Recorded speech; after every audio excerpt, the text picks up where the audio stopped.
ሊድንቀ አሁን መሽቷል፣ ግቡና ተኙ። እሺ እኔ ፍቅር። ቆይ ግን ያንቺ ፈጣጣ የት ሄዳ ነው? እውነትሽን እኮ ነው። አንቺ ማነሽ? አንቺ ገረድ አትጩ፣ መሽቷል፣ ተኝታለች። እሺ መቤቱ ትረበሽ ናት። ያው መቤቱ ትረበሽ ናት። አዎ ልክ ነው። ከቤት ተነስተው እንዳያባሩት። ቆይ ግን አንተ ምን ሆነ ነው ባላጣው ሴት እቺ ገረድ ላይ ተጣበከው? አንቺ አያገባሽም። አንቺም አትጩ። አሁን ግቡና ተኙ። ብቸኝነቴን ነው እኔ ማስታውሰው። የምታውቀው ነገር አይደለም። እህትህ ናት። ሄመን ምን አደረገች? ኦርካ እባክህ በቃ ፍቀድልኝ ልሂድ። እሺ አልልሽም። ደግሞ ሴት ልትሄጂ ነው? ግድ የለም መሄጃ አላጣም። አንተ ብቻ እሺ በላይ። እንደማልልሽ ታውቂያለሽ። ስለዚህ አትልፊ። እሺ እስከ መቼ ነው እንደዚህ የምንኖረው? ተሰቃየሁ እኮ። ቆይ ለምን አትሰማኝም? ምን ነገርሽኝና ነው? ዝም ብለሽ እኮ እያለቀሽ ነው። ልንገርህ፣ ባለፈው ሄመን ከኔ ክፍል ስትወጣ አይተሃለች። አውቃለሁ። ምን አውቃለሁ? አዎ ባለፈው የተጣላ ነው በዚህ ነው። ታዲያ ለምን አልነገርከኝም? እኔ አንቺ እንዳትጨነቂ ብዬ ነው ያልነገርኩ። አልችልም። እኔ በምርጫዬ ነው የምኖረው። ምርጫችንን መች በግልጽ ነገርካት? ተስፋ ብቻ። እንደሱ አትበይ ሲኖላ፣ እኔንም ተረጅኝ እንጂ። እሺ እኔ እስከዛ ልሙት? ንገረኝ። አትሞችም ውዴ፣ መቼም አትሞችም። ምን ያለውልሽ? ታዲያ የሆነ ነገር አድርጋ። እኔ ፈርቻለሁ። አትፍሪሽ ውድ። ሁሉንም ነገር እኔ ማየ ጋር ደውዬ አስተካክለዋለሁ። እሺ በቃ አሁን ሂድ። ከመጣሽ ቆይታለች እንዳትመጣ። እሺ ፈገግ በይ፣ ፈገግ በይ። እሺ እሄዳለሁ። አንቺ ግን ተረጋጊ። እሺ በቃ አንሺ፣ ስልኩን አንሺ።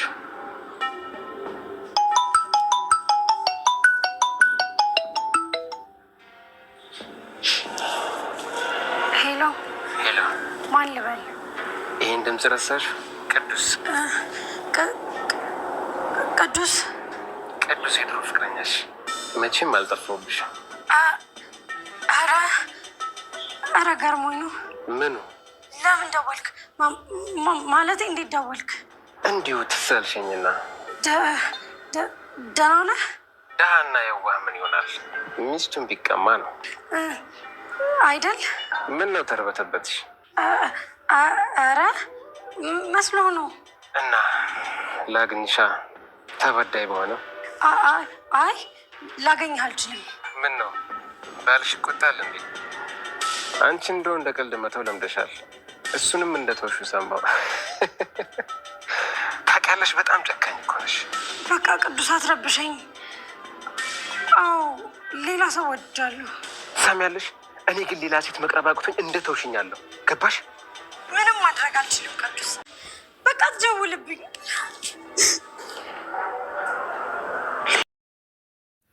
ሰላም ቤተሰብ እንዴት ናችሁ? አለን እግዚአብሔር ይመስገን። እንግዲህ ዛሬ በሲኖራ ድራማ ከች ብለናል ማለት ነው። ዳግመኛ እንግዲህ ሲኖራ እያናደድም ይገኛል ማለት ነው። እውነት እያበሳጨን ይገኛል። በጣም እየጓጓንለት የምንጠብቀው ድራማ ነበረ። አሁን ግን የሰው ልጅ ክብር የለውም ማለት ነው። ምክንያቱም ሁላችንም በ9 ወር ነው የተወለድነው። ምችም ባለሀብትና ድካም አድርጎ ቢሰራንም ይሄን የመማሪያም ቢሆንም ስለዚህ ክብራችን ደግሞ መጠበቅ ግዴታ ነው ማለት ነው። ማነሽ አንቺ የዋርካት ስርዓትሽን ያዢ ማለት ነው አንደኛ። ምክንያቱም ሰራተኛ እሺ በይ ችግር የለውም ሰራተኛ ሸቃላ እሺ ከዛስ ኧረ በመድኃኒዓለም ስም እግዚአብሔርን የሆነ መናገር ከምር በጣም እየተናደድኩ ይገኛለሁ። ገረድ የሰው ልጅ ደግሞ አይባልም። ምንም ቢሆን ምንም ፊልምም ቢሆን ማለት ነው ክብር ይሰጣል። እዛ ሶፋ ላይ ወይም ደግሞ አልጋ ላይ ተገብጠሽ ትወያለሽ። እሷ አፈር ዲቼ በልታ ሰርታ ታቀርባለች። አንቺ እሷ በሰራችሁ ትመሰግኛለሽ ማለት ነው። ያንንም ከፍ ዝቅ እያደረጋችሁ ባለሀብቶች። ስለዚህ ክብር መሰጠት ካለባትም ይልቁንስ የቤት ሰራተኛ ነው መሰጠት ያለባት ክብር ያለባት ማለት ነው። እውነት መናገር ሄበን እውነት አሁንስ አቃጥሽ ዲፋሽን ካመር በዚህ ልክ የሰው ልጅ ዝቅና ከፍ ማድረግ አያስፈልግም ማለት ነው። ሲቀጥል ሜላት ጋር የዋለች ምንድን ይባላል ተረቱም አለና ሜላት ጋር እየዋልሽ የሜላትን ወሬ እየሰበሰብሽና እየለቃቀምሽ እዚህ ሰው ታቃጣያለሽ ማለት ነው። ሜላት ምንም አንዴ አልፎላታል፣ ወጥቶላታል። በነገር በተንኳል በሁሉ ነገር ወጥቶላታል የሜላት ማለት ነው። ስለዚህ ሜላት ጋር ተያይዘው ወደ ወክ ወጥተው ነበረ። ወክም ወጥተው እንዳለ ሳክረው ነው እየተደናበሩ የመጡት ማለት ነው። እንግዲህ የሲሰካራም ደግሞ አይጣል እናንተ ራሱ ታስጠላላችሁ። ምክንያቱም የእናንተ ክብር እዚህ ቦታ ላይ መገኘት ሳይሆን ከፍ ያለ ቦታ ላይ መገኘት እንዳለባችሁ፣ ሰው ዝቅ ስታደርጉ እናንተ ደግሞ ከፍ ያለ ደረጃ ስታገኙ መቀመጥ ሲኖርባችሁ ሰክራችሁ ተደቅናችሁ እየተደናበራችሁ መጣችሁ ማለት ነው። ስለዚህ ክብር ይገባታል። መጀመሪያ የቤት ሰራተኛን እኛ የቤት ሰራተኛዎች ነን እየተመለከትናችሁ ወይም ደግሞ እያየናችሁ ወይም እያበረታታናችሁ ያለ ነው ማለት ነው። እና ከዛ ሲመጡ ዋርካ ወጥቶ ነበረና ዋርካና ሲኖላ አንድ ላይ ነበሩ ያሉት። ውጣ እነሱ ከመጡ መልሰው ይገሉናል። ስለዚህ የእነሱን ባህሪ አልቻልኩትም፣ እባክህ ውጣ እያለች ትገኛለች ማለት ነው። እነሱም እየተደናበሩ ሲመጡ እሱ ሲያገኛቸው ምንድነው ሰክራችሁ መጣችሁ እያለ በሚጠይቅባቸው ሰዓት ነው ፈታ እንበል ምናምን እያለች ሜላትም ተቀባጠር ነበረ ማለት ነው። ስለዚህ ሄቨንም ኧረ ቆይ ይዘች ሰራተኛ ጋር ተራ ሰራተኛ ጋር ምንድነው እንዲህ ያደረገች ምን አድርጋ ነው እያለች ትገኛለች ማለት ነው። እሷም የት ዲያ ነው ያቺ ፈጣጣ ወይ ክዲያ ነው ብላ በምትናገርበት ሰዓት ሜላትም ቆይ ብላ ገረድ ብላ በመጣራት ጀመረች ማለት ነው። እንግዲህ የሰው ልጅ ገረድ ማንገረድ ማናሰሪ ማንሰሪ እخنስ የሚፈላ እውነት መናገር ማለት ነው።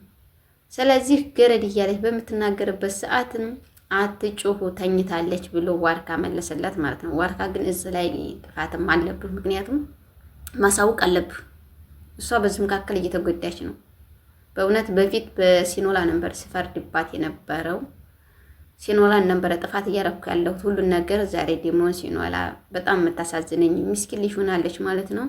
ምክንያቱም ይረዳታል፣ ያፈቅራታል፣ ግን ሊናገር አልቻለም። ለእሷ በሚነግርባት ሰዓት ለእናቴ ነግራ የሆነ ነገር ታበላሻለች እያለ ይጠብቃል ማለት ነው። ግን አሁን ደግሞ በጣም ከባድ ውጥረት ውስጥና ከባድ ጣጣ ውስጥ ገብተዋል ማለት ነው። ሜላት ምንም የማቆፍረው ጉድጓድ የላትም፣ ተኝታም አታድርም። ከዲቤ ጋር ባንድ የሚቆፍሩት ጉድጓድ እነሱንም ይጨምራቸዋል ብዬ አስባለሁ ማለት ነው። እሷ ግን በጣም ተንኮለኛ ናት። የእሷን ሴራ እየጠመጠመች እየፈለገች እያፈላለገች ትገኛለች ማለት ነው ሜላት። እሷን በነገር ቁታ ሄቨንን መጨረሻ ላይ እኔ አባቴ ዘንድ ልሄድ ነው አባቴ መጥቷልና ልሄድ ነው እያለች ትናገራለች ማለት ነው። ግን ሄቨንን ብመጭብኝ ይስፋችሁ፣ በሄቨን ብመጪ አለቅሽም እያለች ነገሯን ሰክታ ወጣለች ማለት ነው። ሜላትም እንግዲህ ሜላት አንደኛ እንደዚህ ያለችበት የራሷ ሲስተም አላት። ለወጣ ነው ያለችው ማለት ነው። ሴራዋን ልትሰራ ነው በጎን ከዲቤ ጋር ሆና። ምክንያቱም የዲቤና ሜላት እነሱን ያላቸውን ፍቅር ማነጣጠር ወይም ማጣላት ስለሆነ ያለባቸው እነሱን መነጣጠር ነው የሚፈልጉት። ዛሬ ደግሞ ምንድን ሴራ ስሰበስብ ዋለች ማለት ነው ሜላት። የሲኖላ በፊት ጓደኛዋ ነበረና እሱ ጋር እያወራች ነው ብለን ለምን የሱን ስልክ ተቀብለን ለምን በሱ እንትን አንልም እያለች ለዲቤ ነገረችው ማለት ነው። ሲኖላ እዚህ ላይ አንደኛ ጥፋተኛም አለባትም፣ እሱን ስትነግረውም ይርቀኛል በማለትም ይዛለች ማለት ነው። አሁን ግን በጣም ከባድ ውጥረት ውስጥ ነው የገባችው፣ በጣም ችግር ውስጥ ነው የገባችው ማለት ነው ሲኖላ። ምክንያቱም ለዋርካ ሸሽገዋለች። እንደዚህ ያለ ፍቅር ነበረኝ ግን እሱ ቀርቷል ብላ ብትነግረው ምንም ችግር የለም ነበር በመጀመሪያ ብትነግረው ማለት ነው። አሁን ግን ከዲቤ ሌላ ማንንም እንዲያገባች ወይም ደግሞ እሱም በግዴታ ነው እንጂ ያገባት አፍቀራ እንዲያላገባች ነው ዋርካ የሚያውቀው። አንቺ እኮ የመጀመሪያሽ ነው እያለ ይነግራታል ማለት ነው እያለች እሷም ደግሞ በጣም ተንበርብዳለች ማለት ነው። ምክንያቱም ይሄ ሴራዋ ከተጋለጠ በጣም ከባድ ችግር ውስጥ ይገባሉ። የዋርካና የሲኖላ መጨረሻ ሊሆንም ይችላል። እናንተ ግን ጉዞ ወደፊት ነው። አሁንም ወደፊት ተጓዙ ማለት ነው። መጨረሻ ላይ ዋርካና ሲኖላ ማለት ነው ያላችሁ እናንተ እየተመካከራችሁ መሄድ ያለባችሁ ማለት ነው። እንግዲህ የሲኖላ ፍቅረኛ ደውሎላት በፊት ፍቅረኛ ደውሎላት በጣም ሲያስጨንቃት እና ሲያስለቅሳት ነበር። ምን ልትሰራ መጣህ? በህይወትስ ምን ልታደርግ ነው የመጣኸው? እያለች ትነግረው ነበረ። እሱም በቃ ይሄ ሴራ ግን የጠነሰሰው ማን ነው? መጀመሪያ ሜላት ናት። ሁለተኛ ደግሞ ዲቤ ነው። ዲቤ ከአባቷ ላይ ቁጥር ተቀብሎ የልጁን ቁጥር እሱ ጋር እንዲገናኙ አደረገ። በመጀመሪያ በሳይት ሄዶ ነበረ። በቀጣይ ላይ አምኖ መጣ ማለት ነው። ልጁ እሷን ያለውን አቀራረብ አምኖ መጣ ማለት ነው። ሲኖላ እንግዲህ እዚህ ላይ ጠበቅ አድርገሽ ጉዞ ወደፊት መሄድ ያለብሽ። በቀጣይ በአዲስ እስከምንገናኝ መልካም ጊዜ መልካም ቆይታ አላቸዋለሁ ውዶችዬ።